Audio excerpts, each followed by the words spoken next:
بسم الله الرحمن الرحيم ولقد آتينا داود منا فضلا يا جبال أوبي معه والطير وألنا لهم الحديد. Nabi Daud alaihi salatu wassalam adalah nabi yang Allah subhanahu wa ta'ala karuniakan banyak keutamaan, terutama dari nabi-nabi Bani Israel. Karena satu-satunya nabi dan yang pertama dari kalangan nabi Bani Israel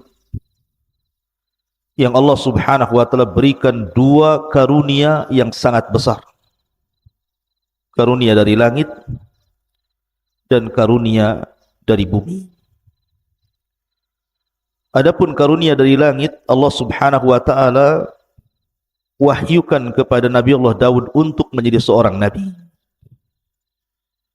Dan ini keutamaan yang luar biasa. Diangkatnya beliau menjadi seorang nabi. Adapun dari bumi, maka Allah subhanahu wa ta'ala angkat beliau menjadi raja. Padahal ma'ruf tradisi Bani Israel bahwa kalau dia seorang raja maka mesti keturunan Yahuda, dan kalau dia seorang nabi maka dia mesti keturunan Lawa. Akan tapi Nabi Daud alaihi salatu wassalam menggabungkan dua keistimewaan ini, nabi plus raja. Dan sudah ma'ruf kisahnya ketika Nabi Allah Daud alaihi salatu wassalam terpilih menjadi pasukan khusus Raja Talut, dan dia orang yang paling muda kala itu, usianya masih 17 tahun. Tetapi Allah subhanahu wa ta'ala memberikan karunia kepada siapa yang dikehendaki. Dari seluruh tentara Talut yang mampu atau berhasil membunuh Raja Zalim, Raja Jalut, adalah Nabi Allah Daud, dan ketika itu belum diangkat menjadi nabi. Baru setelah kemudian dia membunuh Jalut, kemudian Talut menjanjikan bahwa siapapun yang membunuh Jalut maka dia berhak menikahi salah satu putrinya dan berhak mendapatkan kekuasaan setelahnya. Karena Jalut sendiri ketika menganggap remeh kepada Nabi Allah Daud alaihi salatu wassalam saat mubarazah, perang tanding, Jalut mengatakan, kalau engkau bisa membunuhku maka kuserahkan kerajaanku kepadamu, tapi jika aku membunuhmu maka serahkan kerajaan kalian kepadaku.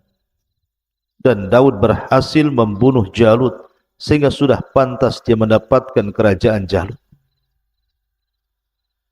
Ma'asyiral muslimin yang dimuliakan Allah subhanahu wa ta'ala, terlebih setelah kemudian Nabi Allah Daud alaihi salatu wassalam menikah dengan salah satu putri daripada Talut, dari sini Allah subhanahu wa ta'ala firmankan, wa atainahu al-hikmah, dan Allah subhanahu wa ta'ala berikan al-hikmah, maksudnya kenabian. Maka resmilah Daud alaihi salatu wassalam diangkat oleh Allah subhanahu wa ta'ala menjadi nabi. Dan Allah subhanahu wa ta'ala turunkan kitab langit, sebagaimana Ibrahim alaihi salatu wassalam diturunkan padanya suhuf. Inna hadha lafi suhufil ula suhufi Ibrahim wa Musa. Sesungguhnya Al-Quran ini terdapat lembaran-lembaran kitab langit berupa suhuf, suhufnya Nabi terdahulu dan juga suhufnya Musa dan Ibrahim. Maka sebagaimana Nabi Allah Ibrahim diturunkan suhuf kepadanya, kemudian juga Nabi Musa alaihi salatu wassalam diturunkan Taurat, kemudian Isa bin Maryam diturunkan Injil, dan Rasul kita Muhammad sallallahu alaihi wasallam diturunkan Al-Quran, maka Nabi Allah Daud juga diturunkan Zabur. Tentu Zabur tidak sebagaimana Taurat, Injil ataupun Al-Quran yang sangat tebal. Karena Zabur itu kinayah taranum, mungkin semacam bait-bait syair yang suka ditaranumkan, dilanggamkan oleh Daud alaihi salatu wassalam, dan Daud memiliki 70 suara. Jadi kalau dia taranum membaca Zabur, maka dia membaca dengan 70 qiraah. Setiap berpindah satu qiraah ke qiraah berikutnya, suaranya semakin indah, semakin baik. Bahkan saking indahnya suara Nabi Allah Daud alaihi salatu wassalam, burung-burung bahkan gunung-gunung ikut taranum dengan Daud alaihi salatu wassalam. Nanti akan saya kisahkan bagaimana kisah qiraah Zabur Nabi Allah Daud alaihi salatu wassalam.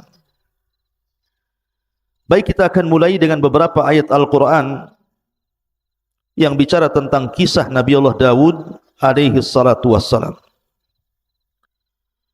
Allah subhanahu wa ta'ala berfirman dalam suratul Sad, ayat ke-17. A'udzu billahi minasyaitonir rajim. Isbir ala ma yaqulun. Bersabarlah engkau wahai Muhammad terhadap apa yang mereka katakan kepadamu. Kita tahu bahwa dakwah Nabi SAW itu penuh dengan tantangan dan rintangan.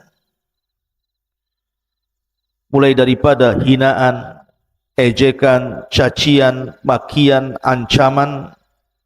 Itulah tantangan dakwah Nabi SAW. Sehingga terkadang Nabi SAW sempit hatinya, dan Allah tahu.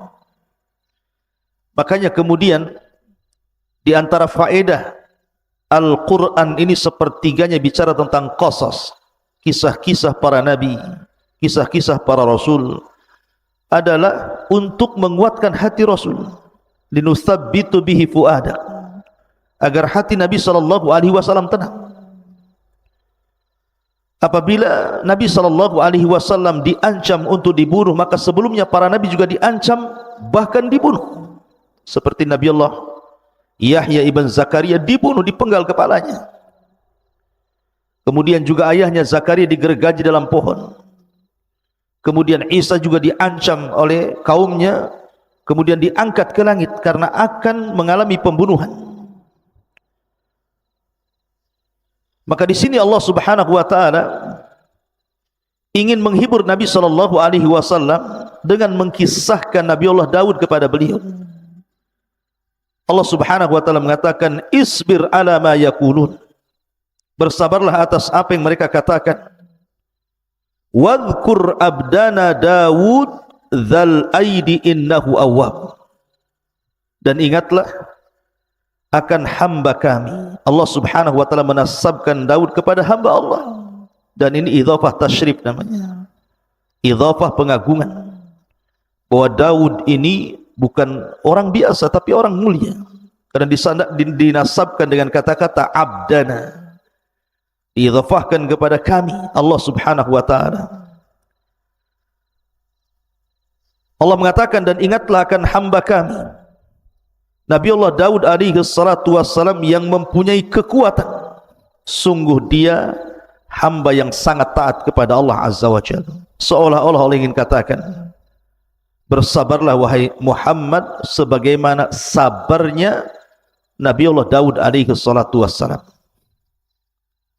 Ma'asyiral muslimin yang dimuliakan Allah Subhanahu wa taala. Ketika Allah Subhanahu wa taala mengatakan wadhkur abdana Daud dzal aidi, dan ingatlah akan hamba kami Daud yang mempunyai kekuatan. Ingat,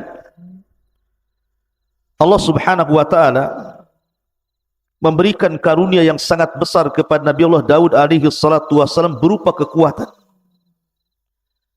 Makanya Allah Subhanahu wa taala menyebutkan dalam surah Sad ayat 20-nya, wasaddadna mulkahu, dan kami kuatkan kerajaannya.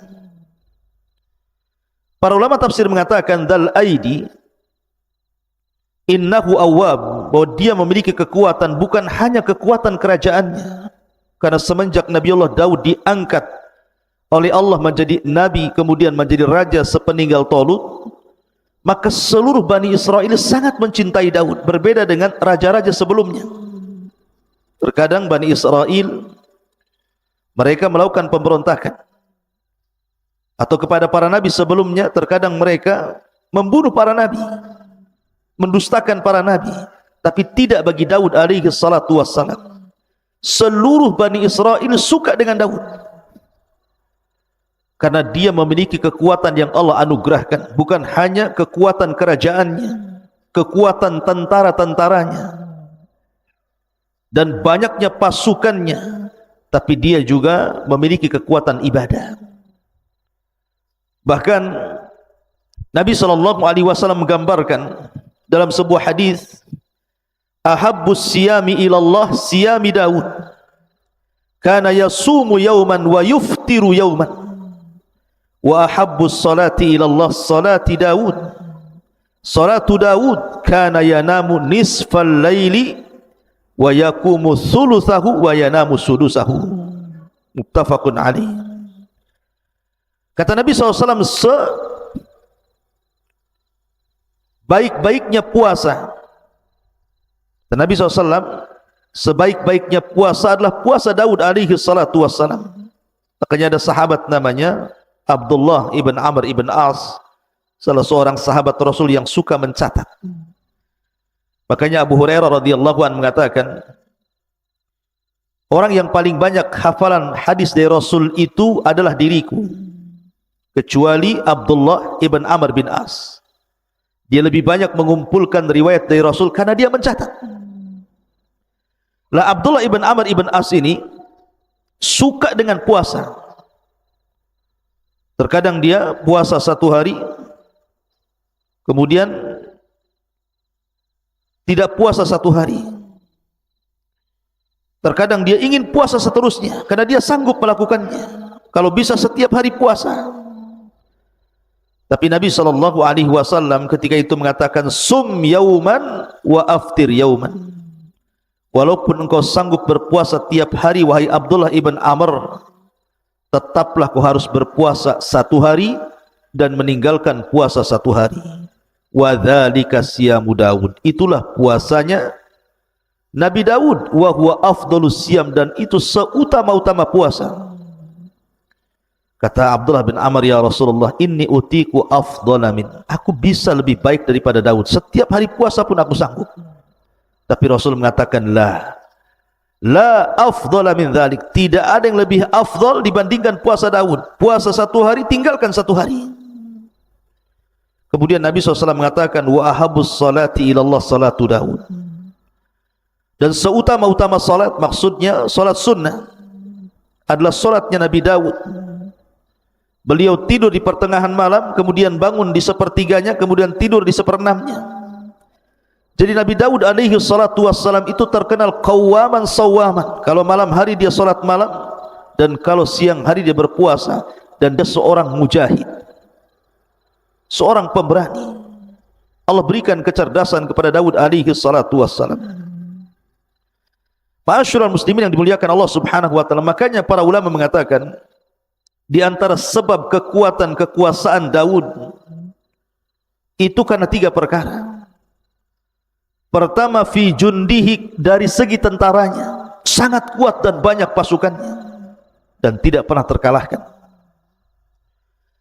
Yang kedua, wa quwwatihi, Allah berikan kekuatan ibadah. Bukan hanya kekuatan kerajaan, tetapi kekuatan ibadah.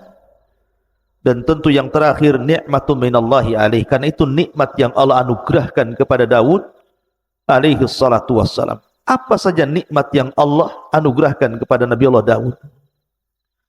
Allah lanjutkan dalam surah Sad ayat 18-nya. Inna sakharnal jibala ma'ahu yusabbihna bil ashi wal israh. Sungguh kamilah yang menundukkan gunung-gunung itu untuk bertasbih bersama Daud pada waktu petang dan juga pada waktu pagi. Wat-tayra mahsyurah, wat-tayra mahsyuratan kullu lahu awwab. Bukan hanya gunung-gunung ditundukkan kepada Nabi Allah Daud alaihi salatu wassalam, sampai kepada kami tundukkan burung-burung dalam keadaan terkumpul masing-masing sangat taat kepada Allah Azza wa Jalla. Jadi kisahnya begini. Saya sudah ulangi dari awal tadi, Nabi Daud itu diberikan kehebatan bacaan Zabur. Kalau dia tarannum luar biasa.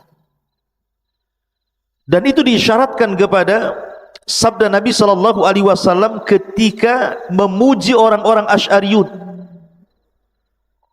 Jadi ada kabilah di Yaman namanya Asy'ariyin. Kabilahnya Abi Musa al-Asy'ari. Itu dikenal dengan suara Al-Quran yang sangat merdu. Jadi apabila pasukan Asy'ariyun ini berangkat jihad bersama Rasul, safar untuk berjihad,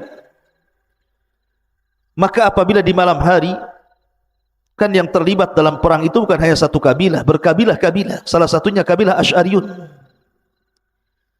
Apabila Nabi SAW beristirahat di malam hari dan pasukan pun beristirahat, Nabi SAW tahu di mana letak kabilah Asy'ariyun beristirahat, walaupun banyak kabilah. Sampai-sampai dia mengatakan, inilah a'lamu maudi al-Asy'ariyina indal jais. Aku tahu di mana letaknya kabilah Asy'ariyun di tengah-tengah pasukan. Kenapa? Karena kebiasaan mereka suka solat malam dan tarannum Al-Quran, dan suaranya indah. Makanya suatu malam Nabi SAW suatu ketika berjalan-jalan ke ganggang rumah-rumah kota Madinah, melihat-lihat kondisi sahabatnya. Rupanya Nabi terhenti dengan sebuah rumah, karena di zaman itu sudah terbiasa dari rumah-rumah kaum muslimin itu keluar suara tawan, maksudnya suara bacaan Al-Quran seperti suara tawan. Manusia disibukkan dengan bacaan Al-Quran. Jadi Rasul kalau lewat di rumah ini keluar suara Al-Quran, di rumah itu keluar suara Al-Quran. Dan itulah kehebatan para sahabat, menghidupkan malam mereka dengan Al-Quran. Berbeda dengan di zaman sekarang, yang keluar dari rumah itu bukan Al-Quran, justru sesuatu yang melalaikan dari Al-Quran, suara musik, bahkan suara-suara candaan, suara-suara tertawa yang tidak ada gunanya, bahkan hal-hal yang diharamkan pun keluar dari rumah-rumah kaum muslimin. Tapi di zaman itu tidak ada suara yang keluar dari rumah kaum muslimin di malam hari kecuali bacaan Quran. Sehingga Nabi SAW terhenti di salah satu rumah. Rupanya rumah itu adalah rumahnya Abu Musa al-Asy'ari radhiyallahu anhu. Maka Rasul tertegun mendengar suara bacaan Abu Musa al-Asy'ari yang luar biasa, merdu. Sampai Rasul tidak sadar waktu berjalan mendekati waktu subuh. Maka Rasul baru tersadar, langsung dia pulang. Kemudian persiapan sholat subuh. Setelah sholat subuh, dia panggil Abi Musa al-Asy'ari radhiyallahu anhu dan mengatakan, ya Aba Musa, semalam aku terhenti di samping rumahmu dan aku mendengar suara Al-Quranmu yang begitu menakjubkan dan indah. Maka kata Abi Musa al-Asy'ari, ya Rasulullah, kalau seandainya aku tahu kau berada di samping rumahku, ku indahkan lagi bacaanku. Kata Rasul, ya Aba Musa, laqad utita mizmar min mazamiri ali Daud. Wahai Aba Musa, Allah sudah anugerahkan kepadamu suara indah seperti suara Daud dan keluarganya ketika tarannum Zabur. Saking indahnya. Dan saya katakan Daud memiliki 70 suara. Setiap satu suara berpindah ke suara berikutnya, maka suara itu jauh lebih indah dibandingkan suara sebelumnya. Sampai-sampai Allah gambarkan dalam surah As-Sad ayat 18-19 ini, ketika Nabi Allah Daud tarannum Zabur, maka burung-burung akan datang dari mana-mana, kemudian akan bernaung di atap rumahnya, di atap istananya.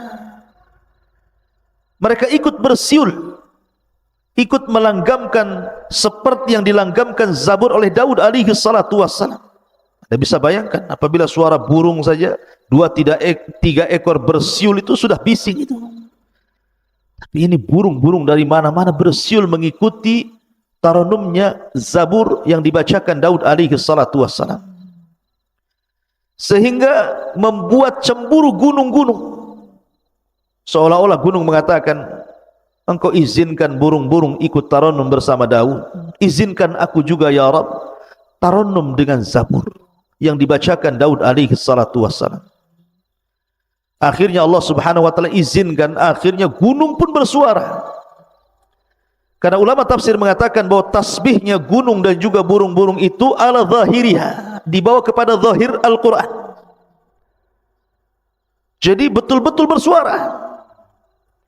Dari sini ada kisah Israiliyat. Ketika sudah terlampau ramai suara burung, suara gunung, sehingga suara Daud otomatis mengecil. Karena suara burung saja sudah, kalau sudah berkicau itu melebihi suara manusia. Maka Daud mengadu kepada Allah Azza wa Jalla, ya Rabb, kalau aku tarannum Zabur sementara suara burung begitu bisingnya, suara gunung juga sama, bagaimana kau bisa mendengar suara Zabur yang kubacakan untukmu? Maka dari situ kemudian Allah mengutus Jibril alaihi salatu wassalam, kemudian membawa Nabi Allah Daud ke dalam sebuah lubang ke dasar bumi. Sesampainya kemudian masuk ke dalam lubang ke dasar bumi itu, maka Jibril kemudian mengambil sebuah batu yang retak. Tiba-tiba batu itu dibelah, rupanya ada ulat di situ. Kata Jibril alaihi salatu wassalam, ya Daud, fasma mada yaqulu dud, dengarkan apa yang diucapkan oleh dud itu, maksudnya oleh ulat di dalam pecahan batu itu. Rupanya Daud mendekatkan telinganya, rupanya dia sedang bertasbih kepada Allah Azza wa Jalla. Kata Jibril, lihat, ini ulat di dasar bumi bertasbih, Allah mendengarnya.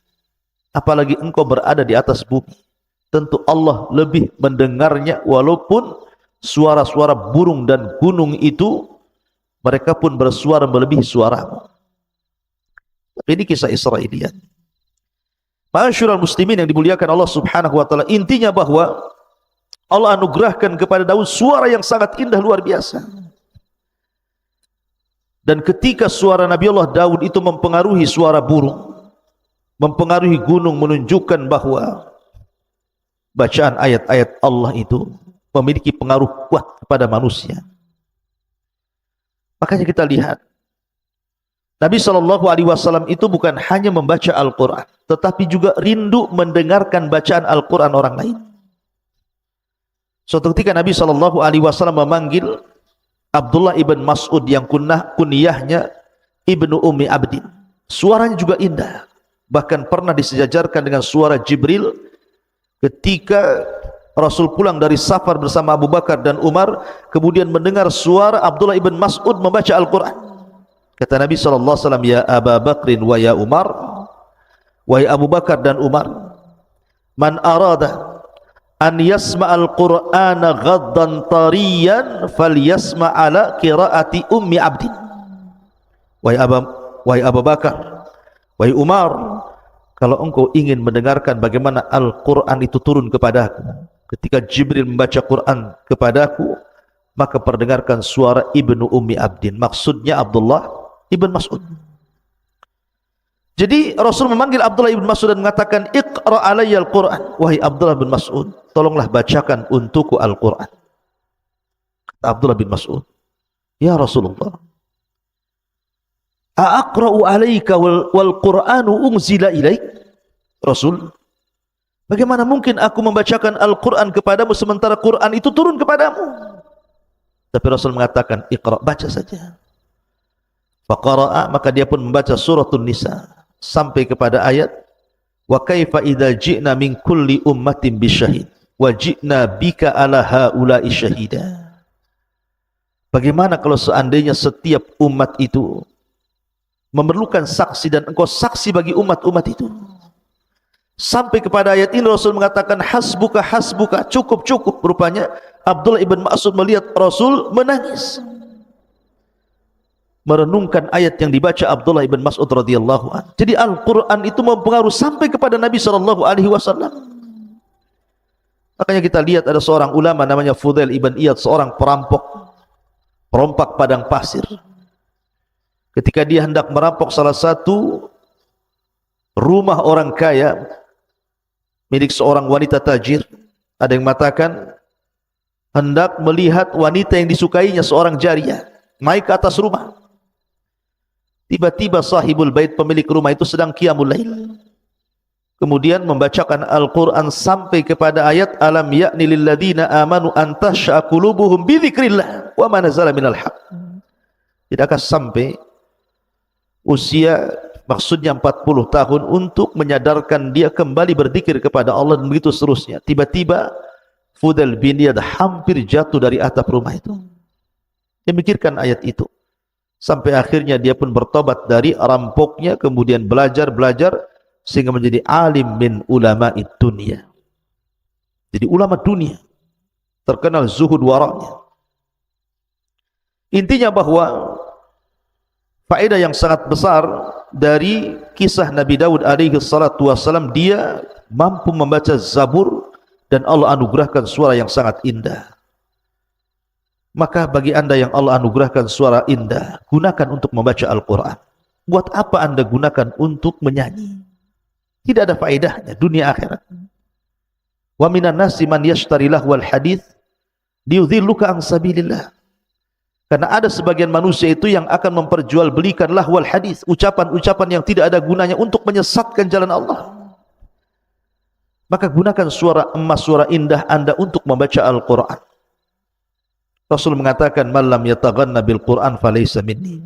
Siapa yang tidak melenggamkan Al-Quran dengan suara indah, maka bukan termasuk umatku. Quran itu indah dan akan semakin indah bila dibacakan orang yang memiliki suara indah. Ma'asyiral muslimin yang dimuliakan Allah Azza wa Jalla. Kemudian Allah mengatakan dalam surah As-Sad ayat 20-nya, "Wa shaddadna mulkahu wa atainahul hikmata wa faslal khitab." Dan kami kuatkan kerajaannya. Sekali lagi, Daud ini diberikan anugerah kekuatan kerajaan karena semua Bani Israel mendukungnya. Tidak ada satu pun yang memberontaknya. Selama 40 tahun Nabiullah Daud berkuasa, kehidupan Bani Israel sungguh di atas kejayaan. Memiliki raja plus juga nabi. Dan memiliki tentara yang sangat kuat. Dan kekuatan ibadah yang luar biasa.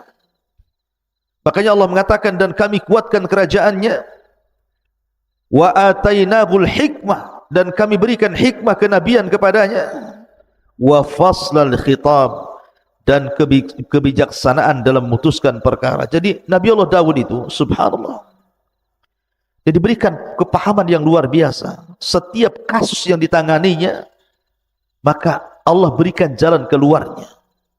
Jadi kalau ada orang bertengkar, berselisih, meminta didamaikan, meminta fatwa, maka Nabi Allah Daud alaihi salatu wassalam pakarnya menyelesaikan seluruh problematika umatnya, tentu atas karunia dan izin dari Allah yang Allah berikan kecerdasan, kepahaman kepada Daud sehingga mampu menyelesaikan setiap kasus per kasus yang terjadi kepada umatnya.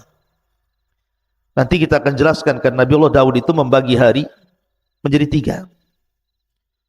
Satu hari dia gunakan untuk memutuskan perkara. Setiap umatnya yang datang berkasus, maka dia harus memutuskan perkara itu. Dan selalu ada jalan keluarnya.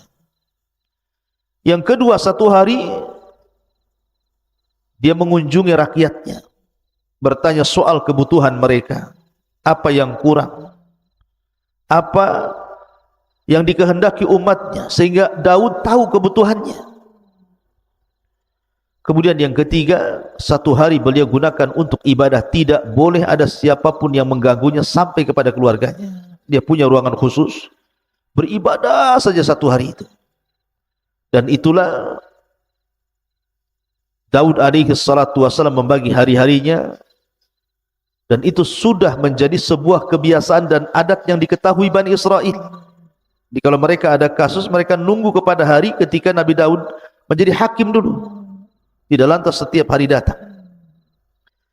Ma'asyiral muslimin yang dimuliakan Allah Subhanahu wa taala. Kemudian Allah Subhanahu wa taala juga berfirman dalam ayat yang lain,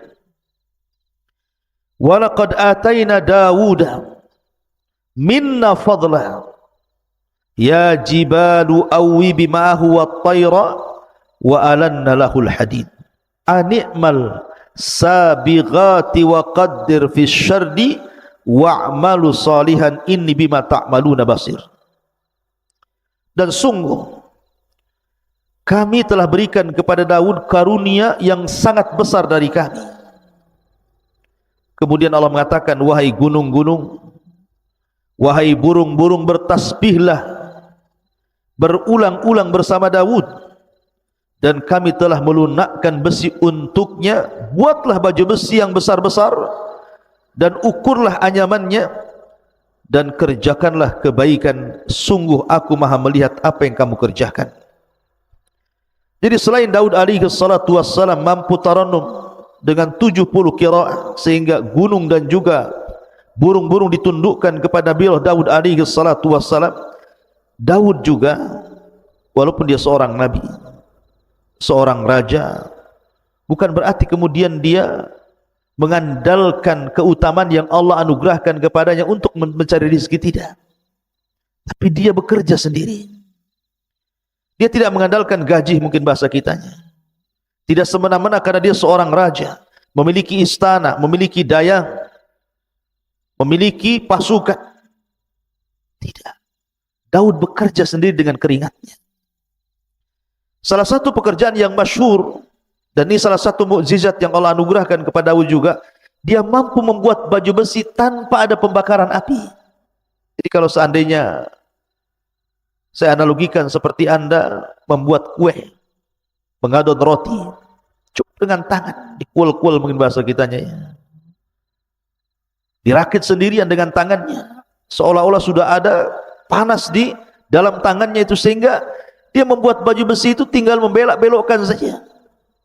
Dan dia adalah orang yang pertama kali membuat baju besi perang. Makanya wajar kalau tentaranya kuat, karena di zaman itu tidak dikenal tentang baju besi.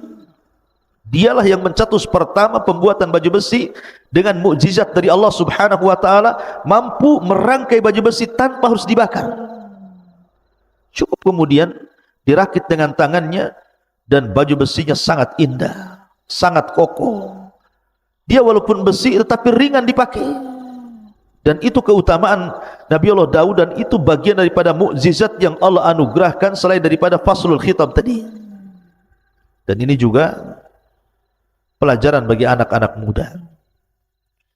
Terkadang banyak orang-orang yang kemudian kuliah tinggi-tinggi dengan harapan setelah selesai kuliah langsung menjadi direktur perusahaan, owner perusahaan. Ya, terkadang ada orang yang seperti itu. Tapi terkadang Allah uji setelah dia kuliah tinggi-tinggi, rupanya pengangguran, malas. Dia malu untuk bekerja, umpamanya ngojek kah, driver apa gitu kan, atau bangunan, atau mungkin jualan kecil-kecilan. Alasannya, saya sudah sarjana, sudah S3 pun, tak mungkinlah saya bekerja seperti kalian yang tidak sekolah. Subhanallah. Daud alaihi salatu wassalam ini jauh lebih mulia dibandingkan Anda. Dia seorang raja, memiliki istana, dayang-dayang, kekuatan, kekayaan. Bahkan dia seorang ahli ibadah yang tidak pernah meninggalkan puasa dan tidak pernah meninggalkan qiyamul lail. Tapi dia juga bekerja. Makanya terkadang ada orang-orang yang malas sehingga menjadi peminta-minta. Kita lihat di lampu merah itu, terkadang kita melihat orangnya kuat, kekar, masih muda, kerjanya minta-minta. Lihatlah bagaimana Nabi Allah Daud mengajarkan kepada kita, walaupun dia seorang nabi, seorang raja, dilimpahkan karunia yang banyak, tetap saja dia bekerja dengan amalan tangannya. Makanya Nabi SAW bersabda, ma akala ahadun ta'aman qad khairan min an ya'kula min amali yadihi, wa anna Nabi Allah Daud kana ya'kulu min amali yadihi. Tidaklah seseorang itu memakan sebuah makanan yang jauh lebih baik dibandingkan makan itu hasil jerih payah tangannya. Dan sesungguhnya Nabi Allah Daud, beliau memakan dari hasil tangannya. Ma'asyiral muslimin yang dimuliakan Allah Azza wa Jalla, maka dari sini mengisyaratkan bahwa Nabi Daud alaihi salatu wassalam beramal sendirian, bahkan dilebihkan dari para nabi. Dan kebiasaan para nabi juga, mereka bekerja. Ibrahim alaihi salatu wassalam, dia jual baju, Dia membeli baju di pasar di tempat lain kemudian dijual di tempat lain. Itu Ibrahim Khalilur Rahman, pemimpin ataupun Abul Anbiya, bapaknya para nabi, bekerja. Zakaria Najjar. Bahasa kita Najjar itu semacam ya pembuat kayu. Di zaman sekarang ini mebel gitu ya. Itulah pekerjaannya Nabi Zakaria alaihi salatu wassalam. Bahkan Rasul tidak malu-malu untuk menjadi ra'il ghanam, penggembala kambing milik tuan Arab. Dan begitulah para nabi mengajarkan kepada kita agar kita bekerja dan bekerja mencari yang baik dan halal. Kulu min tayyibati ma razaqnakum. Ma'asyiral muslimin yang dimuliakan Allah Subhanahu wa taala. Kemudian kalau kita melihat bagaimana keistimewaan Nabi Allah Daud alaihi salatu wassalam, juga Allah Subhanahu wa taala berfirman di dalam Al-Qur'anul Karim, "Wa laqad atayna Dawuda wa Sulaiman ilma." Wa qala alhamdulillahi alladhi faddalana ala katsirin min ibadinal mu'minin. Dalam surah An-Naml ayat 15 Allah katakan, dan sungguh kami berikan kepada Daud dan Sulaiman ilmu yang banyak. Kemudian keduanya pun bersyukur kepada dan mengatakan, alhamdulillah, segala puja dan puji hanya milik Allah yang telah mengaruniakan kepada kami dibandingkan kebanyakan dari hamba-hambamu yang beriman. Bersyukur. Jadi Daud dan juga Sulaiman mengajarkan kepada kita, nikmat apapun yang Allah anugerahkan kepada kita itu datang dari Allah. Bersyukurlah kepada Allah Azza wa Jalla akan nikmat itu. Aku itu nikmat dari Allah. Jangan seperti Qarun yang awalnya dia seorang pembaca Taurat hebat, memiliki suara indah membaca Taurat. Qarun itu orang yang dekat dengan Nabi Musa, ahli ibadah. Awalnya dia baik. Ketika dia baru dianugerahkan rizki oleh Allah Azza wa Jalla, dia masih mau sedekah, bayar zakat. Tapi setelah Allah anugerahkan kekayaan yang begitu besar pada Qarun, dia pun sombong dan mengatakan, innama utitu min ilmin indi. Kekayaan ini datang dariku, bukan dari Allah, karena kecerdasanku. Mungkin bahasa kitanya, karena saya sudah kuliah tinggi-tinggi, kalau saya sekarang kaya, jadi manajer, jadi owner perusahaan, wajar itu karena kecerdasanku. Dia lupa bahwa yang berikan rizki itu Allah Subhanahu wa ta'ala. Akui itu nikmat dari Allah. Bersyukur dengan cara mengeluarkan rizki Allah itu kepada sesuatu di jalan Allah. Karena banyak orang-orang itu yang mencari rizki dengan cara halal, tetapi kemudian diinfakkan dengan cara yang haram. Harta anda akan ditanya di hadapan Allah, min aina iktasabahu wa fima anfaqahu. Kemana? Dari mana kau hasilkan harta itu, kemana kau belanjakan? Semua akan ditanya. Maka di sini pelajaran yang sangat berharga dari Nabi Allah Daud dan juga Sulaiman putranya. Beliau memuji Allah Subhanahu wa taala, alhamdulillah. Makanya Nabi Allah Sulaiman alaihi salatu wassalam diberikan anugerah kekayaan yang mungkin jauh lebih hebat dibandingkan ayahnya. Tapi dia mengatakan, hadza min fadli rabbi. Ini semua karunia Allah. Liyabluwani aashkuru an akfur. Sengaja Allah menguji diriku, kata Sulaiman, apakah aku akan menjadi hamba Allah yang bersyukur ataukah menjadi hamba Allah yang kufur. Karena bagaimanapun kekayaan itu difirmankan Allah Azza wa Jalla, kalla innal insana la yatgha an ra'ahu stagna. Tapi banyak orang-orang yang kemudian melampaui batas dalam hidupnya ketika Allah berikan kecukupan kepadanya. Na'udzubillah. Ma'asyiral muslimin yang dimuliakan Allah Subhanahu wa ta'ala,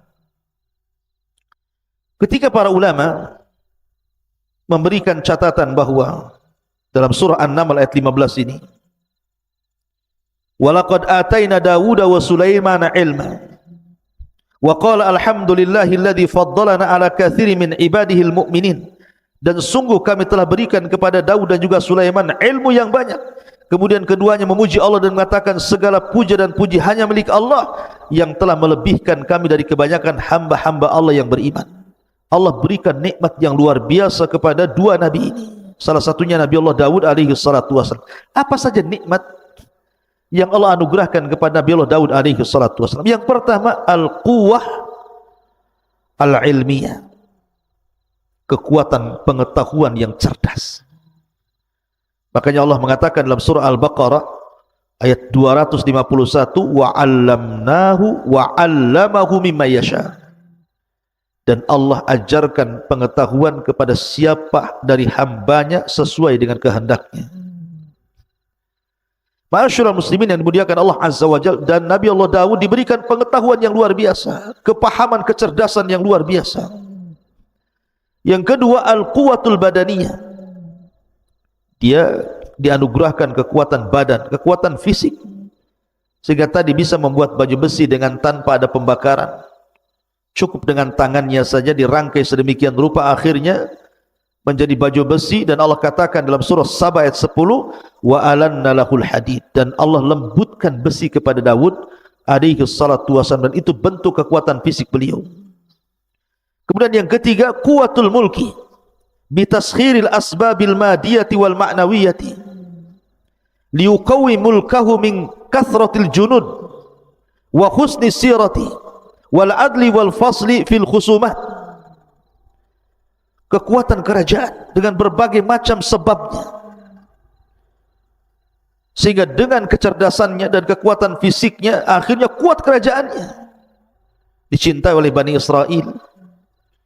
Dia mampu mengelola kerajaan begitu baik, tentaranya kuat, dan dia memiliki akhlak yang sangat mulia dan dicintai rakyatnya. Dia seorang yang adil dalam memberikan keputusan, dan dia paham bagaimana cara menyelesaikan sebuah urusan permasalahan problematika yang dihadapi umatnya. Makanya Allah mengatakan wasyadadna mulkahu dalam surah Sad yang saya tadi bacakan ayat 20, dan kami kuatkan kerajaannya. Kemudian yang keempat, al-isabatu fil qawli wal fahmi fil qadha. Tepat sasaran apabila memutuskan sebuah perkara. Kalau ada orang konflik bermasalah datang kepada Nabi Daud, langsung bisa diselesaikan urusannya, seketika langsung selesai urusannya. Makanya Allah mengatakan wa atainahul hikmata wa faslal khitab. Faslal khitab, paham dengan urusan orang. Kemudian yang nomor 5, al-manzilatul aliyatu indallah. Dan ini yang paling luar biasa, Daud memiliki keistimewaan yang tinggi di sisi Allah Subhanahu wa taala, sehingga Allah mengatakan dalam surah Sad ayat 25, wa ghafarna lahu dzalik wa inna lahu indana la zulfa wa husnal ma'ab. Kami ampuni dosa-dosanya, dan sungguhnya Daud di sisi kami, kata Allah, sungguh hamba Allah yang mendekatkan diri kepadaku, dan dia akan mendapatkan kebaikan tempat kembali kelak. Kemudian yang nomor 6, al-barakatu fil waqti wa taysirul qiraati alaihi. Barakah dalam waktu, karena Daud itu tidak pernah menyanyiakan waktunya walaupun 1 detik. Bagaimana tidak di malam hari dia tahajud. Kanu minal laili ma yahjaun. Jadi Daud itu menghidupkan setiap malamnya. Dan begitulah adatul anbiya, kebiasaan para nabi. Lihat Rasulullah SAW sampai diwajibkan qiyamul lail bagi dia, sehingga di masa tuanya kaki-kaki Rasul pecah-pecah, sehingga Aisyah radhiyallahu anha mengatakan, ya Rasulullah, engkau sudah sepuh, sudahlah kerjakan yang wajib-wajib, tinggalkan yang sunnah-sunnah. Tapi Rasul mengatakan, ya Aisyah, afala akuna abdan syakur, salahkah saya menjadi hamba Allah yang bersyukur? Maka salat melahirkan syukur. Daud tidak pernah menyanyiakan di waktu malam, dan tidak menyanyiakan di waktu siang. Dia berpuasa dan berjihad. Subhanallah, barakah waktunya. Dan Allah mudahkan bacaan Zabur kepadanya, sehingga Allah Subhanahu wa ta'ala anugerahkan suara yang sangat indah dan mempengaruhi makhluk-makhluk di sekitarnya. Kemudian nomor 7, husnus saut, indahnya suara. Saya katakan Daud memiliki 70 qiraah. Satu qiraah lebih indah daripada qiraah berikutnya, dan itu keistimewaan. Makanya saya katakan, anda yang memiliki suara emas, suara indah, gunakan untuk baca Quran. Bukankah Rasul yang mengatakan, man qara harfa min kitabillah falahul hasanatu wal hasanatu bi asyri amsalihha, la aqulu alif lam mim harfun walakin alifun harfun wa lamun harfun wa mimun harfun, kata Rasul. Saya membaca 1 huruf, siapa yang membaca 1 huruf dalam Al-Quran, maka dia dapat 1 kebaikan yang dilipat gandakan 10 kali lipat kebaikan. Aku tidak katakan alif lam mim satu huruf, tapi alif satu huruf, lam satu huruf, mim satu huruf. Anda bisa bayangkan, baca surah Al-Fatihah saja. Kalau satu huruf 10 kebaikan, berapa kebaikan yang Anda akan dapati dari baca Al-Quran itu? Ma'asyiral muslimin yang dimuliakan Allah Subhanahu wa taala. Adapun beberapa kisah yang terkait dengan Nabi Allah Daud alaihi salatu wassalam disebutkan dalam riwayat Abi Hurairah radhiyallahu anhu. Jadi ketika Allah Subhanahu wa taala menciptakan Adam alaihi salatu wassalam, kemudian meniupkan ruh, kemudian dia pun bersin, kemudian Allah mengajarkan untuk membaca alhamdulillah, kemudian Allah jawab yarhamukallah. Kemudian Allah mengatakan idhab ila ulaikal malaika, wahai Adam, temui para malaikat yang ada di hadapan, ucapkan kepada mereka assalamualaikum. Maka Adam pun kemudian datang kepada para malaikat mengucapkan assalamualaikum, dan malaikat menjawab waalaikumsalam warahmatullahi wabarakatuh. Kemudian Adam kembali kepada Allah dan mengatakan inna hadhihi tahiyyatuka wa tahiyyatu ummatika ya Adam. Inilah salam penghormatan kepadamu dan salam penghormatan bagi umat. Makanya Nabi juga memerintahkan untuk menyebarkan salam, karena itu bagian daripada merekatkan hati. Kata Nabi SAW, absus salam bainakum, sebarkan salam di antara kalian. Maka setelah itu kemudian Allah Subhanahu wa taala mengusap punggung Nabi Adam alaihi salatu wasallam, kemudian Adam diperlihatkan keturunannya. Maka ketika Adam kemudian melihat keturunannya, dilihatnya ada satu orang dari turunan Adam alaihi salatu wassalam memiliki cahaya di dahinya, dan itu sangat menakjubkan Adam alaihi salatu wassalam. Kenapa orang ini bercahaya? Dan siapa dia? Akhirnya kemudian Adam mengatakan, ya Rabb, man hadha, siapa orang itu? Dari turunanku yang bercahaya itu siapa? Maka Allah mengatakan, hadha ibnuka Daud, itu turunan namanya Daud alaihi salatu wassalam, qad kutibat lahu umru arba'ina sana. Allah sudah catat dia hanya punya umur 40 tahun saja. Ketika mendengar usianya pendek, sementara Adam sudah takjub dengan Daud alaihi salatu wassalam, dia mengatakan, ya Rabb, zid fi umri, zid fi umri, tambahkan usianya. Maksudnya, ambil usiaku, tambahkan usianya. Kalau memang dia hanya usianya 40 tahun, tambahkan 60 lagi, genapkan menjadi 100 tahun usianya, biar dia agak panjang sedikit. Akhirnya kemudian ditakdirkan Daud pun diberikan usia Adam 60 tahun sehingga genap menjadi 100 tahun. Di saat Adam sudah berusia 940 tahun, artinya sudah waktunya dia wafat, datang malakul maut, dan Adam sudah sepuh. Ketika malakul maut hendak mencabut ruhnya Adam, Adam lupa bahwa usia dia sudah diberikan 60 tahun kepada Daud, sehingga dia tidak mau dicabut nyawanya, dan tetap mengatakan, bukankah usiaku 1000 tahun? Tunggulah 60 tahun lagi, katanya. Malaikat maut mengingatkan, bukankah usiamu sudah diberikan kepada anak cucumu Daud alaihi salatu wassalam? Adam lupa. Makanya dari situlah manusia disebut al-insan, diambil dari kata nisyan, lupa. Karena Adam lupa, maka lupa ini pun berlaku kepada setiap turunan Adam. Maka kita disebut insan. Tapi lihat di sini ada hubung kait antara Nabi Allah Adam alaihi salatu wassalam dengan Nabi Allah Daud. Karena keistimewaan Daud sampai Adam menyisihkan usianya 60 tahun untuk Nabi Allah Daud alaihi salatu wassalam. Ma'asyiral muslimin yang dimuliakan Allah Subhanahu wa taala.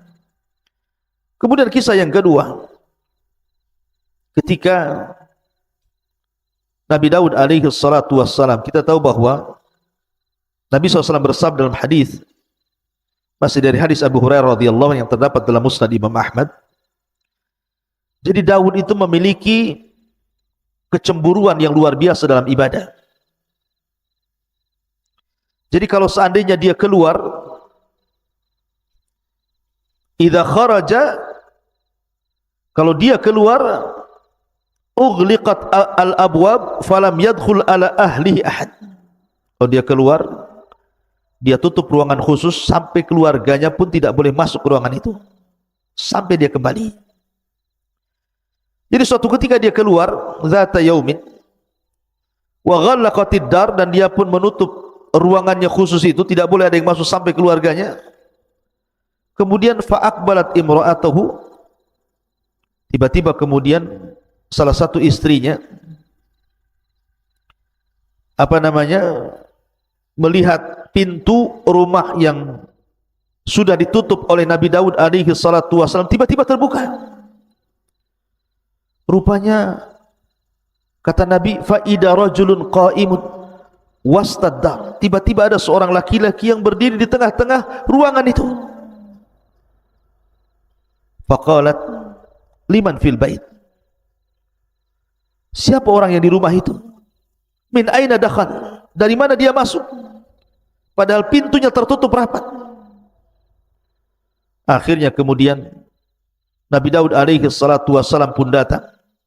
Dia melihat ada seorang laki-laki. Kemudian Daud mengatakan, man anta, siapa kamu, berani sekali kau masuk ke ruanganku ini?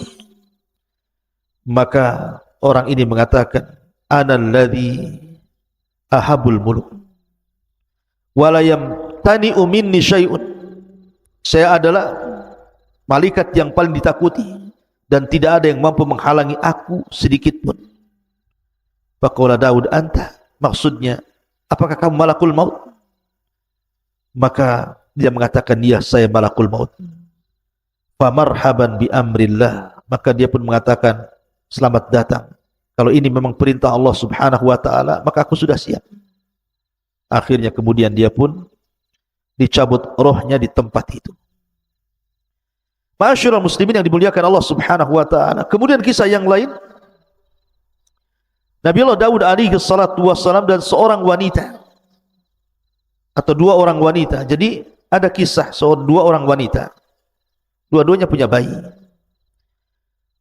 dan itu disebutkan dalam Sahih Bukhari dan Muslim dari Abu Hurairah radhiyallahu an, bainama imra'atani ma'ahuma ibnahuma ja'a dhi'bu fa dhahaba bibnin ihdahuma. Jadi dua orang wanita ini dua-duanya punya bayi, mandi di sebuah sungai. Bayi diletakkan begitu saja, datanglah serigala kemudian memakan salah satu dari bayi itu. Lah dua saudari ini akhirnya saling mengklaim bahwa bayi yang masih hidup adalah bayinya. Kata adiknya, ini bayi saya. Kata kakaknya, ini bayi saya. Akhirnya keduanya menghadap Nabi Allah Daud alaihi salatu wassalam. Lah kakak yang tertuanya mengatakan kepada Daud bahwa ini bayi saya, kemudian dia berhujjah. Sehingga Daud terpengaruh dengan ucapan wanita itu dan mengatakan, kalau begitu bayi ini milikku. Yang adiknya menangis. Sampai datang anaknya Nabi Allah Sulaiman mengatakan, wahai ayahku, izinkan aku untuk memutuskan perkara ini. Kata ayah, silakan. Maka Nabi Allah Sulaiman mengatakan, kembalikan bayimu itu. Bagaimana kalau saya potong jadi dua bayimu, dari pusar ke bawah ambil, dari pusar ke atas kau ambil. Rupanya sang adik mengatakan, ya Nabi Allah Sulaiman, kalau engkau harus melakukan seperti itu, tidak usah. Aku ikhlas. Aku berikan bayi ini kepada kakakku, katanya. Kata Nabi Allah Sulaiman, sungguh bayi itu milikmu. Kenapa? Nabi Allah Sulaiman melihat bahwa ada hubung kait antara wanita dengan bayi ini. Ada perasaan yang sangat lembut, insting yang sangat kuat, memang itu anaknya. Makanya dua nabi ini luar biasa, diberikan kecerdasan luar biasa. Kemudian juga kisah yang berikutnya juga disebutkan dalam surah Sad. Saya ulangi dari awal. Ya, Nabi Daud alaihi salatu wassalam ini diberikan oleh Allah subhanahu wa ta'ala kecerdasan yang luar biasa, dan dia membagi waktunya menjadi tiga waktu. Jadi satu hari untuk memutuskan perkara, satu hari untuk melihat-lihat rakyatnya, dan satu hari untuk beribadah. Dihabiskan satu hari itu untuk beribadah kepada Allah azza wa jalla. Jadi suatu hari disebutkan di dalam Al-Quran surah Sad ini, wa hal ataka naba'ul khasmi ittasawwarul mihrab, dan apakah telah sampai kepadamu berita orang-orang yang berselisih ketika mereka memanjat dindingnya mihrab. Jadi Daud itu punya ruangan khusus, dindingnya tinggi, nggak ada orang yang bisa memanjat di situ. Tapi suatu malam yang harusnya Nabi Daud itu hari itu dia gunakan untuk ibadah, kan ada hari lain untuk memutuskan perkara, tiba-tiba ada dua orang yang memanjat ke dalam pagarnya. Manusiawi, Daud takut, ini siapa kok bisa manjat pagar? Ya. Kemudian Allah mengatakan, iddakhalu ala Daud fafazi'a minhum. Ketika mereka masuk menemui Daud, Daud pun takut dan terkejut karena kedatangan mereka. Qalu, maka dua orang yang berselisih ini mengatakan kepada Daud, la takhaf, jangan takut. Khasmani baga ba'duna ala ba'din fahkum bainana bil haqq wa la tushtit wahdina ila sawa'is sirat. Jangan takut. Kami dua orang yang sedang berselisih, sebagian kami menzalimi sebagian yang lainnya. Maka berilah keputusan kepada kami secara adil dan janganlah menyimpang dari kebenaran, serta tunjuki kami jalan yang lurus kepada Allah Subhanahu wa taala. Daud terperanjat. Kata Daud, ya sudah, apa masalah? Kemudian yang salah satu ini dari dua orang yang berselisih, yang satu diam saja, tapi yang satu bicara terus. Inna hadza akhi, ini saudaraku. Lahu tis'un wa tis'una na'ja. Dia mempunyai 99 ekor dari kambing betina. Waliya na'jatun wahid. Dan aku hanya mempunyai seekor kambing betina saja. Faqala aqfilniha wa azzani fil khitab. Lalu dia berkata, serahkanlah kambingmu itu kepadaku, dan dia mengalahkan aku dalam perdebatan. Qala laqad dhalamaka bisu'ali na'jatika ila ni'aji. Daud berkata, sungguh dia telah berbuat zalim kepadamu dengan meminta kambingmu itu untuk ditambahkan kepada kambingnya. Jadi dua orang ini, yang satu punya kambing 99 ekor, yang satu memiliki satu kambing. Yang 99 ekor ini bersiasat supaya satu kambing ini diserahkan kepadanya sehingga genap menjadi 100. Jadi yang satu kambing, yang pemilik kambing ini meminta agar Nabi Daud menyelesaikan masalahnya. Ini orang ini mendolim sama saya, masa saya punya satu kambing mau diambil? Maka Allah Subhanahu wa taala kemudian mengatakan, wa inna katsiran minal khulata la yabghi ba'duhum 'ala ba'din illa alladziina aamanu wa 'amilus shalihat wa qalilum ma hum wa dhanna Daud annama fatannahu fastaghfara rabbahu wa kharra raki'an wa anab. Kalau Allah Subhanahu wa taala mengatakan, dan sungguh memang banyak di antara orang-orang yang bersekutu itu benar-benar berbuat zalim sebagian mereka kepada sebagian yang lainnya. Masalahnya di sini Nabi Daud alaihi salatu wassalam dalam hal ini memang kurang bijak. Karena Nabi Allah Daud alaihi salatu wassalam hanya mendengarkan satu pihak dan tidak mendengarkan pihak lain. Dia hanya mendengarkan dari pihak orang yang satu kambing itu, yang mempunyai satu kambing, dan tidak mendengarkan pihak yang kedua yang memiliki 99 kambing. Masalahnya apa sehingga dia mau mengambil satu kambing itu? Harusnya kan dua-duanya. Oke, masalahnya apa? Karena kalau orang berserikat itu kebanyakan mereka pasti ada masalah. Karena Allah yang mengatakan kalau orang sudah berserikat dalam usaha, kebanyakan itu satu dengan yang lain pasti saling menzalimi. Sedikit sekali orang yang berserikat itu berakhir dengan kebaikan, rata-rata berakhir dengan keburukan. Satunya menzalimi, satunya mendustai, satunya mengambil hasilnya, satunya begitu seterusnya. Ada yang mengatakan asbab nuzul ayat ini, dan ini sekali lagi kisah Bani Israel. Dan kaedah ketika kita mendengar kisah Bani Israel, kalau memang kisah itu sesuai dengan Al-Quran dan Sunnah, kita terima. Tapi kalau kisah itu tidak sesuai dengan Al-Quran dan Sunnah, maka kita tolak. Maka kenapa kita tidak boleh membenarkan secara mutlak, tidak boleh mendustakan secara mutlak? Walaupun Rasul mengatakan hadithu am Bani Israel wala haraj, kisahkan tentang Bani Israel dan tidak mengapa. Jadi Nabi Daud suatu ketika keluar rumah, rupanya melihat ada seorang wanita yang sedang mandi, nampak auratnya. Tiba-tiba Nabi Daud tertarik dengan wanita itu. Akhirnya dia bersiasat. Karena setelah ditelisik, rupanya wanita itu bukan seorang gadis, tapi seorang wanita yang sudah bersuami. Dan nama suaminya Uria. Jadi akhirnya Nabi Daud bersiasat ingin mengambil wanita itu, masalahnya dia bersuami. Maka ketika Daud mempersiapkan pasukan perang, maka dia panggil Uria, suami daripada wanita itu, untuk terlibat dalam perang, kemudian diletakkan di tengah-tengah pasukan supaya dia mudah terbunuh. Akhirnya berangkatlah pasukan itu, dan suami daripada wanita ini, Uria, dilibatkan di tengah-tengah pasukan, bahkan paling depan. Akhirnya terbunuhlah wanita itu. Terbunuhlah suami dari wanita itu, maka Daud pun mengambil janda daripada mujahid itu. Sekali lagi, ini kisah dusta.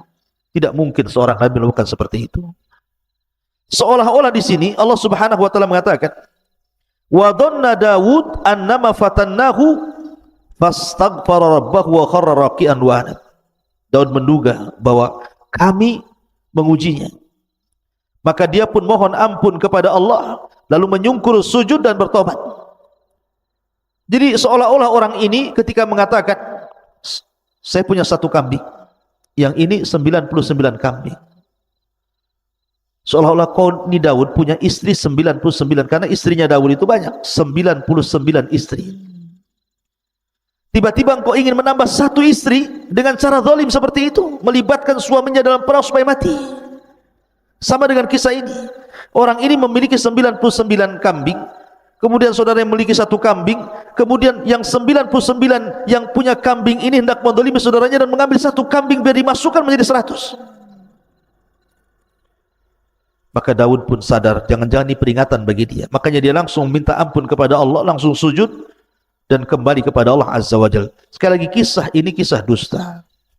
Maka kita hanya melihat dohir kisah Al-Quran, tidak ada hubung kait dengan wanita tadi ataupun dengan Uria yang dilibatkan dalam perang. Itu kita, Islam tidak mengenal kisah itu. Dan dari sini Allah mengatakan, "Faghafarna lahu dzalik wa inna lahu indana lazulfa wa husnal ma'ab." Lalu kami mengampuni kesalahan itu, dan sungguh dia mempunyai di sisi kami kedudukan yang benar-benar dekat dan tempat kembali yang baik. Dan Allah katakan, "Ya Daud, inna ja'alnaka khalifatan fil ardi fahkum bainan nasi bil haqq wa la tattabil hawa fayudillaka an sabilillah. Innal ladzina yadilluna an sabilillah lahum adzabun syadid bima nasu yaumal hisab." Allah berfirman, "Wahai Daud, sesungguhnya engkau kami jadikan penguasa di bumi ini, maka berilah kepada putusan perkara di antara manusia itu dengan sangat adil, dan jangan kau ikut hawa nafsu dirimu, karena akan menyesatkan dirimu dari jalan Allah. Maka siapapun yang tersesat dari jalan Allah, mereka pantas mendapatkan adab yang berat, karena mereka melupakan hari perhitungan." Seolah-olah Allah ingin berikan pelajaran kepada Daud. Terkadang ada orang yang berselisih dan minta diselesaikan hari ini juga. Tak akan mungkin menunggu sampai 3 hari. Kalau memang ini urgent, harus diselesaikan, maka uruslah rakyatmu. Jangan membagi hari menjadi 3 sehingga kalau ada orang masalah nunggu hari di mana Daud alaihi salatu wasallam ada keluangan untuk memutuskan perkara. Kalau memang di hari itu engkau hari beribadah, atau di hari engkau sedang melihat rakyatmu tiba-tiba ada masalah, putuskan hari itu juga. Itu lahir Al-Quran seperti itu. Dan Nabi Allah Daud alaihi salatu wasallam seorang nabi yang dikaruniakan banyak nikmat oleh Allah Subhanahu wa taala.